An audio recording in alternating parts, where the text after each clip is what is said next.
సర్కార్ ప్రోగ్రాంలు అంటే ఊర్ల పంచాయత్ ఆఫీస్ కాడ పెడతారు. ఆడ జాగలేదంటే ఊర్లో ఉన్న ఏదన్నా ఖాళీ జాగలే పెడతారు, లేదంటే కమ్యూనిటీ సెంటర్లో పెడతారు, ఫంక్షన్ హాల్లో పెడతారు, సర్కార్ ఆఫీసులలో పెడతారు, గ్రౌండ్లలో పెడతారు, సెంటర్లలో పెడతారు. కానీ but for a change Andhra deputy CM Pawan Kalyan sir మాత్రం సినిమా టాకీస్ నుంచి ఊరిని ఉద్ధరించే కార్యం సురు చేసిండు. అరే గట్లా చూస్తారు నిజమో అలా?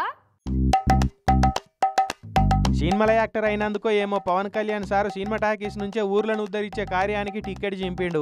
తొట్టతొలసూరి శ్రీకాకుళం జిల్లా టెక్కలికాడున్న భవానీ సినిమా టాకీస్లోకి వెళ్ళి రావివలస అనే ఊరోళ్ళతోటి మన ఊరి కోసం మాటామంతి అనే కార్యాన్ని సురువు చేసిండు.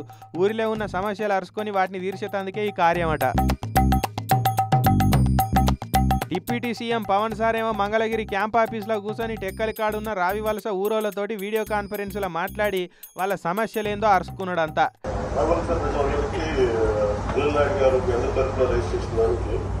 రోడ్డు వెడల్పు చేయమని అడిగారు. దాన్ని ఖచ్చితంగా 3 కోట్లతోటి అది శాంక్షనింగ్ వెంటనే మీకు ఆ నుంచే జిల్లా ఆఫీసర్లకు ఆర్డర్లు పాస్ చేసిండు. రోడ్డు వెడల్పు చేయమని అడిగారు. దాన్ని ఖచ్చితంగా 3 కోట్లతోటి అది శాంక్షనింగ్ వెంటనే మీకు. ఇక ఈ ప్రోగ్రాం కోసం పొద్దుగాలనే ఊరోళ్ళకు పాస్ ఇచ్చి చెకింగులు చేసి లోపలికి దోలిర్రు పోలీసు వాళ్ళు. ఫంక్షన్ హాళ్ళు గ్రౌండ్లు ఉండగా సినిమా టాకీసుల్ని ఎందుకు పెట్టిరట అంటే సినిమా టాకీస్ అయితే మంచిగా కుర్చీలు ఉంటాయి, ఎండగొట్టకుండా ఏసీలు ఉంటాయి. అంతమందితోటి మాట్లాడాలంటే పెద్ద స్క్రీన్ పెట్టి సెటప్ చేసి అక్కర ఉండదు. టాకీసులు అయితే అందరికి కనబడేటట్టు పెద్ద పరద ఉంటుంది, అందరికి వినబడేటట్టు స్పీకర్లు ఉంటాయి. గడబిడ లేకుండా నిమ్మలంగా సమస్యలు ఏందో అరుచుకోనికే వీలుంటుంది. అందుకే సినిమా టాకీస్లోకి వెళ్ళే ప్రోగ్రాం పెట్టినట్టున్నాడు సారు.